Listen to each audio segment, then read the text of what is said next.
Hello my YouTube family, कैसे हो आप सभी। आई होप आप सभी काफ़ी ज़्यादा अच्छे होंगे। तो आज हम देखेंगे खानी एपिसोड 22 और लिटरली अब से ये स्टोरी पूरी चेंज होने वाली है। तो ड्रामे की शुरुआत होती है यहाँ से। आदि यहाँ पे बैठा होता है और वो बैठे बैठे अपने फिर से वही फ्लैशबैक में पहुँच जाता है। वो सारी चीज़ें याद करने लग जाता है और फिर उसको अपनी सबसे बड़ी गलती दोबारा से याद आने लगती है जो उसने सारिम के साथ की थी। और अब उसे अपनी गलती का इतना ज़्यादा पछतावा होता है और लोगों की बातें इतनी याद आती है कि उसको ऐसा नहीं करना चाहिए था। अब वो सिर्फ यही सोचता है। और यहाँ अरम और खानी, अरम काफ़ी ज़्यादा खुश होता है खानी के साथ और हादी यहाँ पे होता है मिट्ठल के साथ। हादी मिट्ठल से पूछता है कि तुम्हें कभी प्यार हुआ है। तो मिट्ठल कहता है कि छोटे शादी प्यार का तो पता नहीं, लेकिन इश्क ज़रूर हुआ है। तो वो कहता है हादी मिट्ठल से कि तुम ही मुझे कुछ बता दो कि मुझे क्या हुआ है। तो मिट्ठल हादी से कहता है कि छोटे शादी आपको इश्क हुआ है, जुनून हुआ है। जो आपको पहले था वो आपकी ज़िद थी, लेकिन जो अब आपको हुआ है वो आपका इश्क है। और इश्क अगर एक बार हो जाए तो सारी मतलबी बातें, धोखाधड़ी, फ़रेब सब रखा का रखा रह जाता है। सिर्फ वही इंसान दिखता है जिससे हमें इश्क होता है। और उसकी ये बात सुनकर हादी की आंखों में आंसू आ जाता है।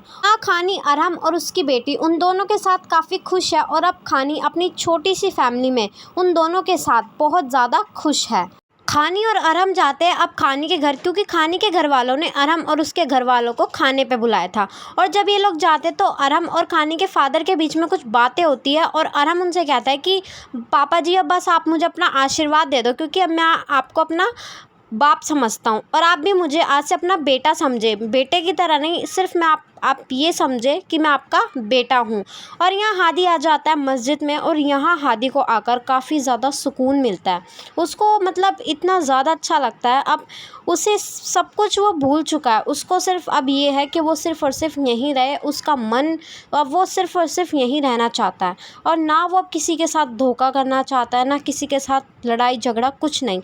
अब सिर्फ उसको यही लाइफ पसंद है और अब वो यही रहना चाहता है। और यहाँ हादी की मदर आ जाती है हादी को यहाँ से ले जाने के लिए, लेकिन हादी मना करता है। लेकिन लाख मना करने के बाद भी हादी का दोस्त अली और उसकी मदर हादी को वहाँ से ले जाती है और हादी भी उनके साथ वहाँ से अपने घर चला जाता है।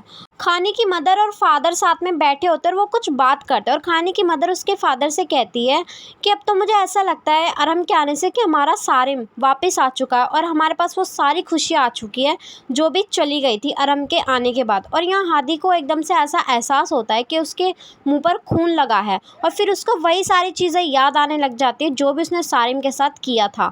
और यहाँ हादी कहता है, अपने मदर और फादर को बुलाता है और वो कहता है कि मुझे ऐसा लग रहा है मेरे हाथों में खून लगा, आप लोग देखो ना मेरे हाथ में खून लगा है।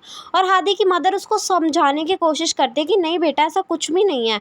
हादी के फादर भी उसे कहते हैं कि हादी क्या हुआ, तुम्हारे हाथ बिल्कुल साफ़ है, कुछ भी नहीं लगा। तो हादी उनसे कहता है कि मैंने सारिम को मारा था ना, ये देखो मुझे अपने हाथों में खून दिखाई देता है। और वो काफ़ी ज़्यादा बेचैन है, उसको मतलब बिल्कुल भी ऐसा लग रहा है कि उसके साथ पता नहीं क्या हो रहा है। और उसके फादर से कहता है उठो। हादी अपने फादर से कहता है कि बाबा सारिम का क्या कसूर था, उसका तो कोई कसूर नहीं था, मैंने उसका कत्ल कर दिया बाबा। खानी इसीलिए तो मुझसे दूर भागती है, मैं क्या करूँ। खानी इसलिए मुझसे दूर भागती है कि उसको अपने भाई के खून मेरे हाथों में नज़र आते हैं। और गाइज़ आप यहाँ पे हादी के एक्सप्रेशन, उसका फेस देखो, इतना ज़्यादा मतलब है कि मैं क्या ही बताऊं। और यहाँ हादी के फादर उसको थप्पड़ मार देता है और वो कहते हैं कि आप लोग अभी से यहाँ से जाने का इंतज़ाम करें। तो गाइज़ आई होप आपको मेरी वीडियो अच्छी लगी होगी और अगर आपको मेरी वीडियो पसंद आए तो प्लीज़ वीडियो को लाइक करना मत भूलना और चैनल को सब्सक्राइब करना भी मत भूलना।